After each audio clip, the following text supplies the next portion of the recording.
Welcome to the Sharkpreneur podcast with Kevin Harrington and Seth Greene. Kevin Harrington is the inventor of the infomercial, one of the original sharks from the hit TV show Shark Tank, and has generated over $5 billion in TV and digital direct response sales. Seth Greene is the world's first trusted authority on cutting-edge direct response marketing, a best-selling author, and the only 3-time Marketer of the Year nominee. On the podcast, Kevin and Seth interview sharkpreneurs who share straight talk on what it takes to explode your business. 49 faces looked to him in triumph. Over the last 12 months, they had each taken turns and promoted his business for a week at a time, driving over $987,342 in revenue. What if you had a network of 50 centers of influence who promoted your business every week for a year? Grab your copy of the #1 Amazon best-selling book, The Ultimate Guide to Growing Your Business with a Podcast, at 33% off the Amazon price by going to ultimatepodcastbook.com. Again, that website for 33% off the Amazon price is ultimatepodcastbook.com. Welcome to the podcast. This is your co-host, Seth Greene. Today, I've got the good fortune to be joined by Bob King, who literally wrote the book on closing. It's called The Joy of Closing, the definitive guide to building trust, getting the deal, and creating happy customers, something we all want. Bob, thank you so much for joining us. That's me. Thank you for having me. And for those of you who are watching the video version of this, he just held up the book. I did. It's got a lovely green and black cover that I helped design myself. Awesome. So you did not at the age of, 8, probably wake up one day and decide you were going to become a closing expert. So how does one become the authority who writes the book on closing? I had a fun journey. I was in the film business. I was more successful than some of the people I went to film school with, but certainly not to the point where I actually made money. And then this thing came along called the global economic collapse. I don't know if you heard of it. And it wiped out what kept me afloat. And so I had to do something to make money. I went to a job interview. They paid to train you. The training was from a guy who could sell you a blender at the state fair on a day you never thought about blenders. I knew he had something to teach me. And I took that training and I learned how to close people. And what I quickly found out, even though I was kind of working for scoundrels, what I figured out was two things. Number one, how disastrously I had made people not want to work with me in the film business, despite my, I was pretty good at what I did, but I just didn't know how to get people to hire me. And also how the things I was learning in order to earn a customer's trust and close deals actually made my whole life better. So I left that company, went to a slightly better company, and then a solar startup. And that's where I really learned how to close. The yogis say to learn something, you have to practice it, but if you want to master it, teach it. For whatever reason, I have a unique ability to turn salespeople into closers, and that's what I did for a solar startup, which eventually went away, and I went to a different company and had great success there, and wanted to write this book to take away the stigma attached to, people often say sales, but what they really mean is closing. And reveal its joy and its usefulness to your customer, to your company, and also to you. Okay, I'm sure the long version of that story is probably in the book, but it is the book. It is the book. Well, along with a how-to, there's a 40-page version of that story in the book. Yes, that's the beginning of the book. Got it. All right. So let's talk about, first of all, what the problem is. Why are we as business owners and entrepreneurs, we're all in the business of selling. Nothing happens until somebody sells something, right? Our company, our products, our service, somebody has to buy it. And I would imagine that most people, just like 80% of Americans think they're above average drivers, I would imagine that 80% or more of entrepreneurs, salespeople think they're above average closers, but obviously we know that not to be the case. Why are we so bad when it comes to closing the deal? Because there's a state. I think a lot of it's that the books about closing are pretty terrible. They're, stare at the Ferrari you want to buy, or the vacation you want to take your family on, or the house you want to buy for your family, or whatever it is, and then use that to fuel your self-will to overwhelm the customer with, your needs, which never works. Putting your needs ahead of the customers is the quickest way to lose a deal. That souffle will fall the minute you put it in the oven, and it's never going to be a souffle. Um, uh, and so, yeah, you need so that's one thing. And that gave it a stigma. And the other thing is closing is not for the faint of heart. In sales, a really great closing rate for most salespeople is 1 in 4, 25%, which means that you're going to get 3 no's for every yes if you get the yes on the first try. But in reality, the other factor is most people don't say yes till you've asked them 4 times. And most salespeople give up long before 3. And so you have to be really resilient and very committed to the idea that moving forward today with your product and your company is the very best thing for everyone involved. And so it's hard to start with that mindset because you're going to face some rejection, and your success is going to be imperfect. It's not like everyone you ask is going to say yes just because you believe in it, but you still have to keep believing in it. And a lot of what I do working with sales teams, and I'm a coaching coach. I mean, I always start with that belief. And there's a lot of things that can shake it down the road. Even when you get the belief, I mean, there's a third part of the book called Creating Happy Customers, which really allows a salesperson to not only keep the mindset that got them the deal, but really multiply it by staying in touch with, by in the case of a customer with problems, learning how to turn that around and give them a great experience. Or just staying in touch with happy customers and figuring out how to get them to write 5-star reviews and give you referrals, which recommits you to the benefits of what you're doing and allows you to close a lot more deals.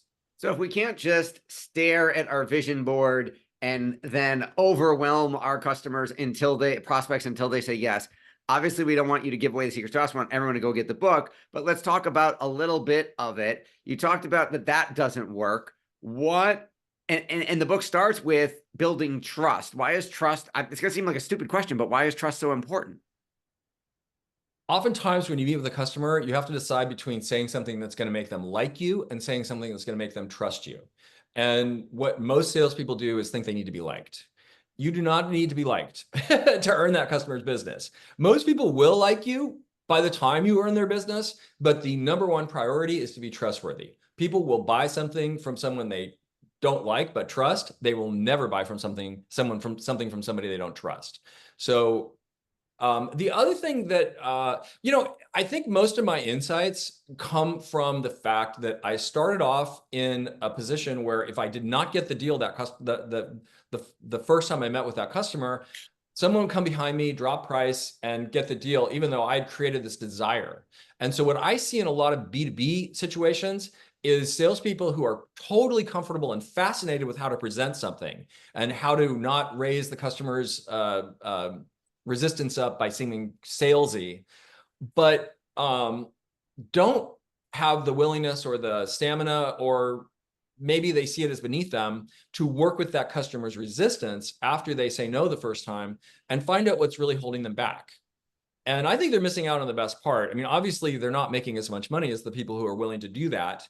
But they're also missing something really valuable that happens between 2 human beings. And that's really why I wrote the book, because that interchange of trust and getting them what they want has been incredibly valuable to me on a personal as well as, very financially rewarding. And I wanted a book that spoke to that and to encourage people to have that experience because it's really powerful. You're absolutely right. Now, there are so many ways that are almost so commonplace that most prospects would know them. So how do we build trust if we're not saying, where are you calling in from? Or, gee, I see you have a diploma from Syracuse on the wall. Did you actually go? No, it's a fake diploma. Yes, of course I went there. Is that your sailfish on the wall? What you're talking about is discovery questions and finding common ground. And where do you find that balance? I think the balance is just having an interest in the other human being that you're talking to. Like, you hear all this stuff about empathy. That's a $5 word for something that real closers do second nature. We're just curious people. And we're just interested. If we walk in a house or see someone on a Zoom, I mean, we started this pretty quick, but I'm dying to ask what's going on in that office of yours, and pay you a sincere compliment. I just didn't get a chance, but that's my MO. And it's not because I want to sell you something. It's because we are spending time together, and paying a sincere compliment uplifts everything from, what can I get from you, to who can we be to each other? And that's just a better way to be in the world. Yeah, I can't argue with that. Now, let's say, so are there techniques that you see or ways of being in the world that build rapport and build trust better? Sure. Number one is having a mindset, that this is the best thing for everybody. Number two is paying attention to your customer and having a warm up that isn't just about you asking discovery questions and figuring out where their pain points are, but actually just involves you paying attention to another human being, what their hopes and dreams are, what their wants and needs are. And not necessarily out of some agenda to get a sale, just because it's interesting and people are interesting and fascinating. And one of the great things about having a job in sales is you get to meet people. And if you're a closer, you get to apply pressure and see how they make decisions, which is even more fascinating than who they are as human beings, because more of their humanity gets revealed.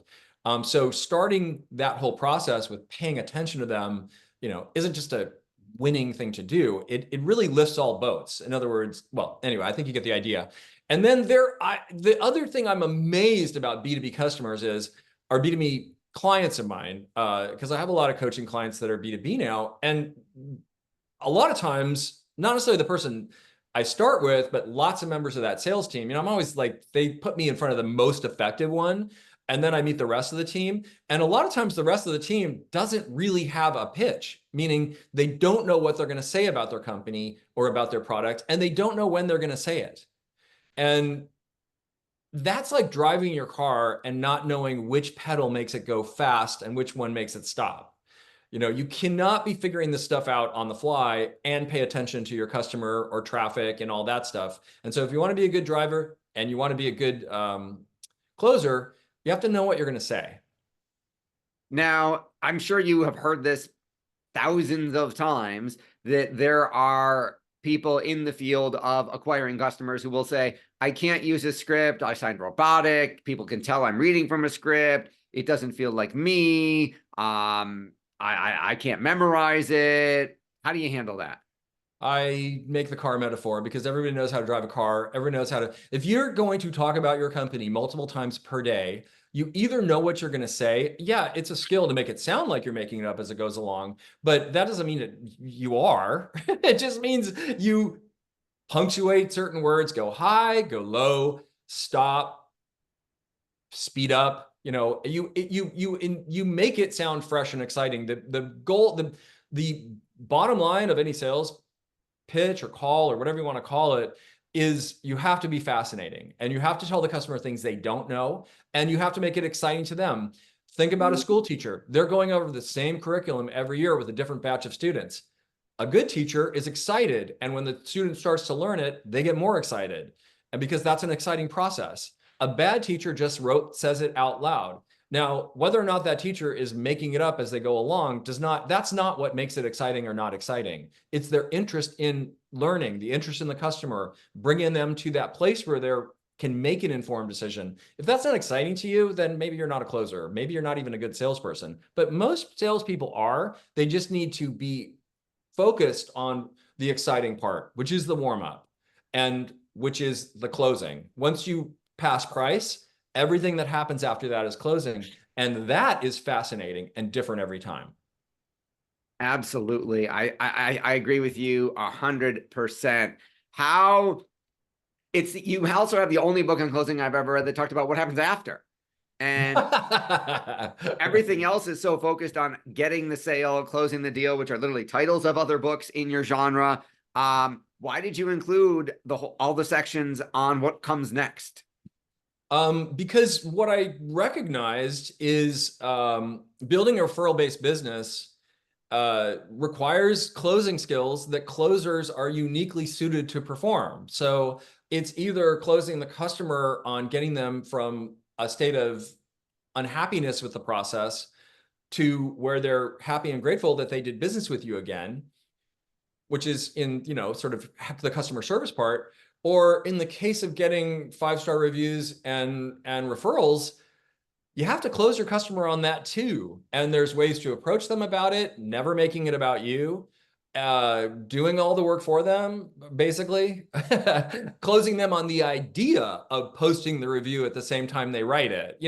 Human beings, the great thing about closing is, as much as sales techniques have advanced, and there is lots of great stuff about how to present stuff and not raise their shackles and, make it interesting to them and things like that, which, I think the one called magic process that I describe in the book certainly speaks to that and is a great way to present your pitch. I'm calling it a pitch because it's what it is. I love when people don't think they have a pitch. That's my favorite. If you think you don't have a pitch, A, you have a pitch, and B, it's probably not very good.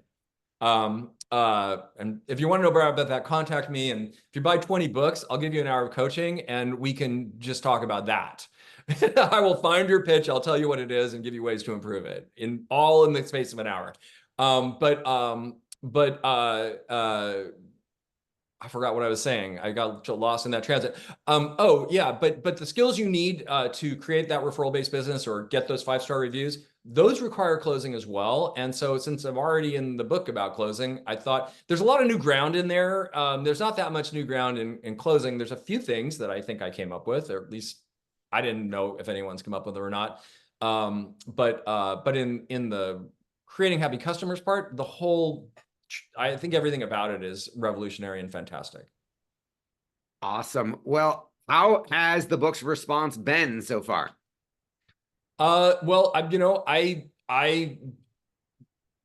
just starting to promote the book. I put the book out there really quick, and then I realized I got some advice and said, until you have an audiobook that you recorded and 25 5-star reviews, there's no point in doing anything to promote your book. So that took about 6 months. And now I'm going on podcasts and things like that. So the sales part has been really just starting now. But what it has done, if anyone wants to write a book, is writing a book really gives you a credibility like nothing else. And so my coaching business and my consulting business has blown up and kept me very busy and very satisfied.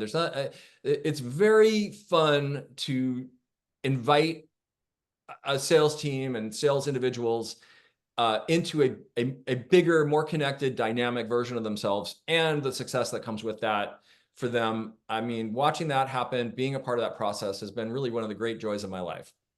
That is awesome. For our folks watching and listening who want to learn more, where is the best place for them to go to get the book and learn more about you? The book is on Amazon. There's also an audiobook that I recorded as well as a Kindle version. So they can get that on Amazon, Amazon. Whatever country you're in, you can get my book. And then if they want to reach me, my website is joyofclosing.com. My email is bob@joyofclosing.com. And that's also on the website. You say contact Bob and it'll send you there. And I have a TikTok account called Joyful Closer, or @JoyfulCloser, which I'm just building. And I'm on LinkedIn. Awesome. Well, this has been Seth Greene with Bob King from The Joy of Closing, the definitive guide to building trust, getting the deal, and creating happy customers. Bob, thanks again for joining us. Thank you so much for having me. And there it is in living color. Awesome. Thank you, everybody, for watching or listening, and we will talk to you or see you next time. Why do so many businesses struggle while others seem to explode overnight? Do you wish you had the secret to this type of exponential growth? Now, I've scaled more than 20 businesses to over $100 million, and it's not just luck. In my new book with Mark Tim, Mentor to Millions, you'll learn the repeatable framework I use in all my business ventures for massive success. Order at kevinmentor.com and get over $1,000 in bonuses. Head to kevinmentor.com.